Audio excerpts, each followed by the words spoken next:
हथियारबंद फौज पाण खे सियासत खां परे करे चुकी आहे ऐं परे रहण चाहे थी। Army chief general Qamar Javed Bajwa Washington में पाकिस्तानी सिफारतखाने में मांझांदे खे ख़िताब कंदे मुद्दो पूरो थियण ते उहिदो छॾण वारे अज़म जो इज़हार कयो। संदसि चवण त मुल्क जी बीमार मैशियत खे बहाल करण मुआशरे जे हर हिसेदार जी अवलियत हुजण घुरिजे।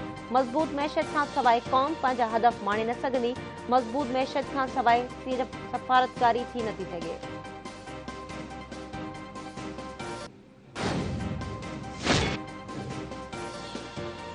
आर्मी चीफ की मुक़ररी में एतरी जल्दी न आहे। इमरान खान के 2-3 हफ़्ता तरपण ॾिनो वञे। बचाव वारे वज़ीर ख़्वाजा आसिफ चयो आहे त हुकूमत चाहे थी त PTI चेयरमैन ते कानून ऐं आइन मूजिब हथ विधो वञे। चौकीदारनि आइन मुताबिक़ न्यूट्रल रहण जो फ़ैसिलो करे छॾियो आहे।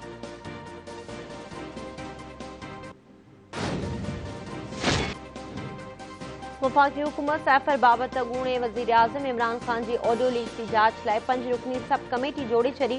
कमेटी में additional director CCRC, deputy director counter terrorism wing ऐं असिस्टेंट डायरेक्टर IO शामिल हूंदा। कमेटी FIA जे कंहिं बि ऑफिसर खे नामज़द करे सघे थी। ISI, MI, IB जे ग्रेड 19 खां वधीक ऑफिसर कमेटी में शामिल हूंदा। FIA जाच लाइ इमरान खान, शाह महमूद कुरैशी ऐं आज़म खान खे तलब करे सघंदी। FIA पारां जोड़ियल जाच रिपोर्ट वफ़ाक़ी काबीना जे इजलास में पेश कई वेंदी।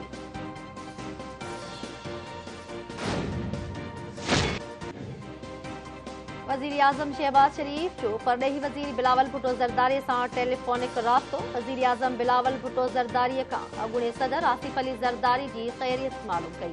वज़ीर आज़म शहबाज शरीफ अॻूणे सदर आसिफ अली ज़रदारी जी जल्द सेहतियाबीअ लाइ दुआ पिणु कई।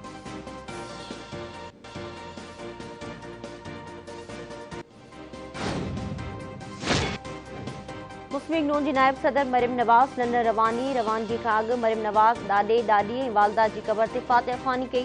शरीफ़ ख़ानदान जे ज़रियनि मूजिबि मरियम नवाज़ 1 महीनो लंडन में रहंदी, जंहिंखां पोइ पंहिंजे वालिद नवाज़ शरीफ़ सां गॾु वतन वापसि ईंदी।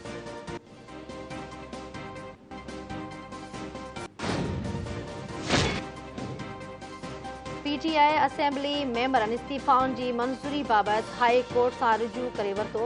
अली मोहम्मद ख़ान, फज़ल मोहम्मद ख़ान, शौकत अली, शीरी मज़ारी, डॉक्टर शांतना गुलज़ार, फ़खरुज़मा ख़ान, फ़ारूक हबीब, एजाज शाह, जमील अहमद, मोहम्मद अकरम ऐं ॿियनि पंहिंजी दरख़्वास्त में अदालत खे सदा कई आहे त स्पीकर खे हिदायत कई वञे त हू इस्तीफ़ाउनि जी मंज़ूरी में पंहिंजी आइनी ज़िम्मेवारी पूरी करे।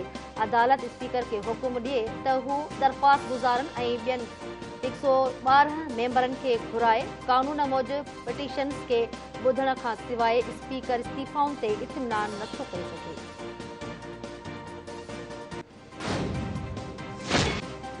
डॉलर जे मुक़ाबले में रुपयो वधीक सघारो। डॉलर जी क़दर में लाथ जो सिलसिलो जारी। इंटरबैंक में डॉलर 1 रुपयो 74 पैसा सस्तो थी वियो। इंटरबैंक में डॉलर जी क़ीमत 223 रुपया 90 पैसा थी वई।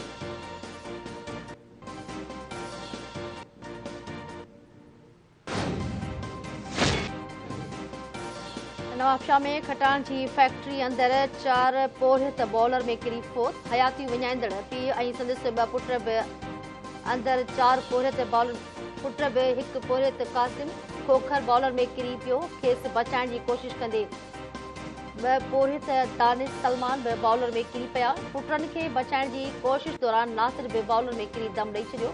हिक ई घर जे 3 भातियुनि जे फोतके ते शहर में सोग।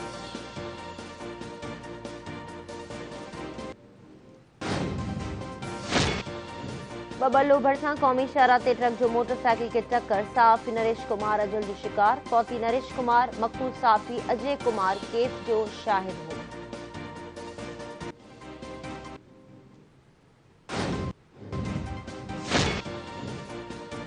मदे जी वेझो धनार अगवा हथियारबंद 50 खां वधीक ढोर बुकाहे विया।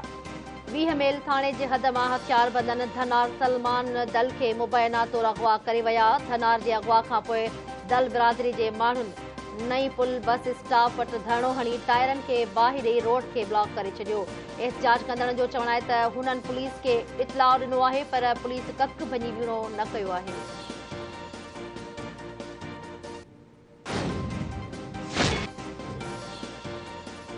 ऐं उस्ताद जी अज़मत खे सलाम। टीचर्स डे जे मौक़े ते उस्तादनि खे भरपूर भेटा पेश। सोशल मीडिया ते माण्हू पंहिंजे उस्तादनि जूं यादगिरियूं ऐं तस्वीरूं रखी खेनि भेटा पेश करण लॻा।